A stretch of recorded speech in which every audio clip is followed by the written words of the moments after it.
CPM పార్టీలో ఏం జరుగుతోంది? సీతారాం యేచూరి స్థానాన్ని భర్తీ చేసేదెవరు?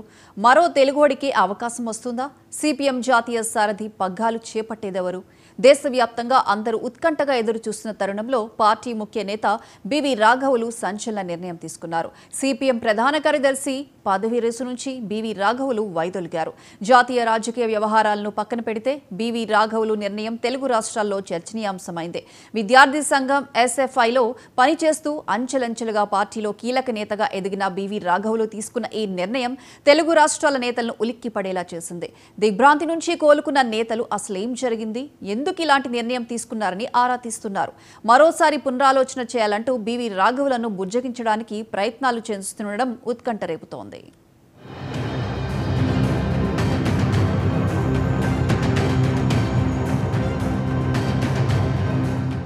ఇంటా బయట తీవ్ర సంక్షోభాన్ని ఎదుర్కొంటున్న సిపిఎం పార్టీ కేడర్కు సరైన దిశానిర్దేశం చేసే దిశలో కేంద్ర కమిటీ అడుగులు వేస్తోంది. పార్టీకి పూర్వ వైభవం తెచ్చేలా కృషి చేసే నాయకత్వ బాధ్యతలను ఎవరు చేపడతారా అని వామపక్ష అభిమానులు ఎదురు చూస్తున్న తరుణంలో తమిళనాడులోని మధురైలో సిపిఎం 24వ జాతీయ మహాసభలు తమిళనాడులోని మధురైలో ఏప్రిల్ 2న ప్రారంభమయ్యాయి.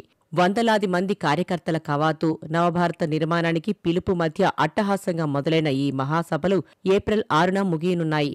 మహాసభల చివరి రోజున దేశం యావత్తూ ఎదురుచూస్తున్న సిపిఎం నూతన నాయకత్వ ఎన్నిక లేదా ఎంపిక జరుగుతుందని పార్టీ వర్గాలు ప్రకటించాయి.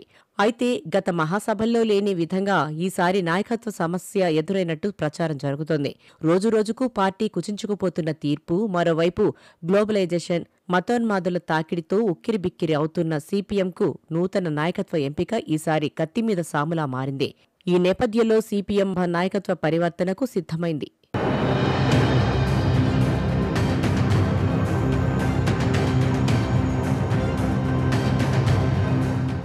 దేశంలో సిపిఎం పార్టీకి ప్రత్యేక గుర్తింపు, గౌరవం. పార్లమెంటులో అధికార పక్షాన్ని ఉక్కిరిబిక్కిరి చేసే వాగ్దాటి కలిగిన సీతారాం యేచూరి ఆకస్మిక మరణంతో కోలుకోలేని దెబ్బ తగిలింది. ఇలాంటి పరిస్థితుల్లో జాతీయ ప్రధాన కార్యదర్శి పదవిని ఎవరితో భర్తీ చేస్తారనే అంశం ప్రాముఖ్యతను సంతరించుకుంది. సీతారాం యేచూరి బతికుంటే ఈ మహాసభలో ఆయనే కార్యదర్శి నివేదికను ప్రవేశపెట్టేవారు. మళ్లీ ప్రధాన కార్యదర్శి తీసుకునేందుకు నిరాకరించేవారు. ఎందుకంటే నిబద్ధతకు పెద్దపీట వేసే సీతారాం యేచూరి సిపిఎంలో 3 సార్లు కంటే ఎక్కువసార్లు ప్రధాన కార్యదర్శి కావడానికి వీల్లేదనే నిబంధనను తప్పక పాటించేవారు. అంతేకాదు, ఈ మహాసభకు ఇంకో ప్రాధాన్యత కూడా ఉంది. 7 సీనియర్ పొలిట్ బ్యూరో సభ్యులు వైదొలుగుతున్నారు. దాదాపు 9 ఏళ్ల తర్వాత సిపిఎంకు కొత్త ప్రధాన కార్యదర్శి రాబోతుండడం వామపక్ష పార్టీల అభిమానుల్లో ఉత్కంఠ రేపుతోంది.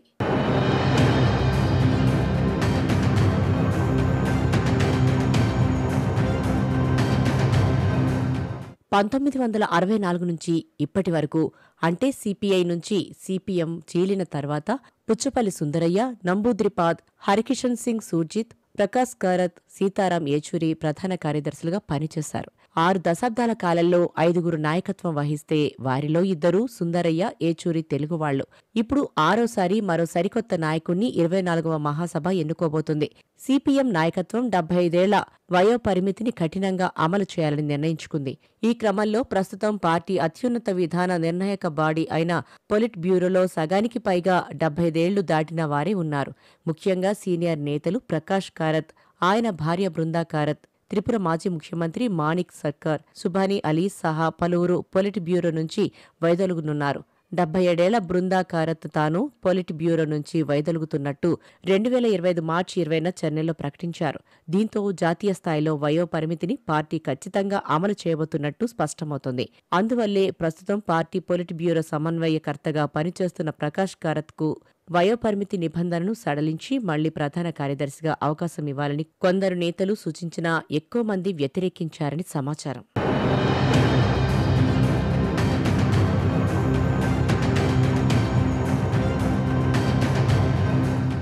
సిపిఎం కేంద్ర కమిటీ పునర్వ్యవస్థీకరణపై కసరత్తు జరుగుతుంది. ఢిల్లీలో గత మార్చి 22న సమావేశమైన కేంద్ర కమిటీ బివి రాఘవులు కమిటీ సమర్పించిన పార్టీ సంస్థాగత నివేదికను సమీక్షించింది. కేరళకు చెందిన పలువురు సీనియర్ నేతలు పినరయి విజయన్, ఏకే బాలన్, పీకే శ్రీమతి వయోపరిమితి కారణంగా కేంద్ర కమిటీ నుంచి వైదొలుగుతున్నారు. అయితే మహిళా సంఘ అఖిల భారత అధ్యక్షురాలిగా పీకే శ్రీమతిని కొనసాగించే అవకాశాలున్నాయి.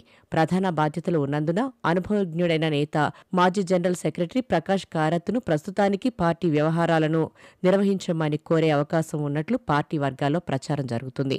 అలాగే బృందా కారత్ జాతీయ రాజకీయాల్లో పేరున్న వ్యక్తి కనుక ఆమెకు ఏమైనా బాధ్యతలు అప్పగించవచ్చునని ఒక వర్గం భావిస్తోంది.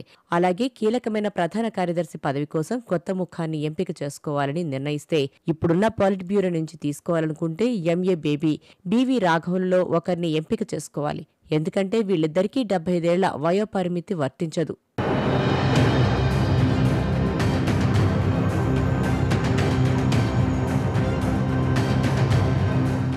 సీతారాం ఏచూరి వారసుడిగా సహచర ప్రతిపక్ష పార్టీలలో కూడా ఆమోదయోగ్యమైన ముఖంగా ఉండే నాయకుడు కావాలి. ముఖ్యంగా సంకీర్ణ రాజకీయాల దృష్ట్యా ఇది చాలా అవసరం. ఇండియా కూటమిలోని కాంగ్రెస్ సహా ఇతర పార్టీలతో అవగాహన కలిగి ఉండాలనే రాజకీయ విధానం, పార్టీలోని వివాదాలను సర్దుబాటు చేయగల సత్తా కూడా పరిగణనలోకి తీసుకోవాల్సి ఉంటుంది. పార్టీ కొత్త ముఖాన్ని ఎంచుకుంటే ఆంధ్ర నాయకుడు బివి రాఘవులు, ఎంఏ బేబీ లేదా నిలోత్ బసు ఎంపిక కావాలంటే ఖచ్చితంగా ఆయా రాష్ట్ర పార్టీల ఆమోదం అవసరం. అక్కడ వాళ్లకు సమస్యలు ఉన్నాయి. అదే బివి రాఘవులకు తెలుగు రాష్ట్రాల నుంచి ఏమాత్రం అభ్యంతరం లేదు.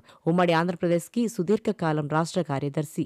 ఆయనకు మంచి అవకాశం ఉన్నా రాఘవులు అంతటి పెద్ద పోస్టుకు సుముఖత వ్యక్తం చేయడం లేదని పార్టీ అంతర్గత వర్గాల్లో ప్రచారం జరుగుతోంది.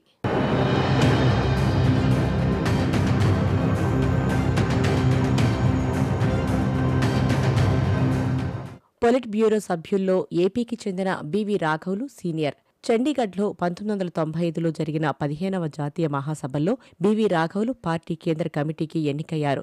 న్యూఢిల్లీలో 2005లో జరిగిన పార్టీ 18వ జాతీయ మహాసభలో రాఘవులు తొలిసారి పొలిట్ బ్యూరోకి ఎంపికయ్యారు. ఆయనే తదుపరి ప్రధాన కార్యదర్శి అవుతారనే చర్చ కూడా సాగింది. సీతారాం ఏచూరి మరణంతో ఆయన స్థానాన్ని బివి రాఘవులు తప్పక భర్తీ చేస్తారనే ప్రచారం బలంగా వినిపించింది. అయితే ఎవరు ఊహించని రీతిలో బివి రాఘవులు ప్రధాన కార్యదర్శి రేసు నుంచి తప్పుకున్నట్లు సమాచారం. భాషాపరమైన ఇబ్బందులు కూడా ఆయనకు ప్రతిబంధకంగా మారినట్లు తెలుస్తోంది. బివి రాఘవులు భార్య పుణ్యవతి కూడా పార్టీ నాయకురాలే. అనూహ్య పరిస్థితిలో జాతీయ ప్రధాన కార్యదర్శి పదవి నుంచి బివి రాఘవులు తప్పుకున్నారన్న విషయాన్ని తెలుగు రాష్ట్రాల్లోని వామపక్ష పార్టీ అభిమానులు, కార్యకర్తలు జీర్ణించుకోలేకపోతున్నారు. ఈ నిర్ణయాన్ని మరోసారి పునరాలోచించుకోవాలని జోరుగా విన్నపాలు చేస్తున్నారు.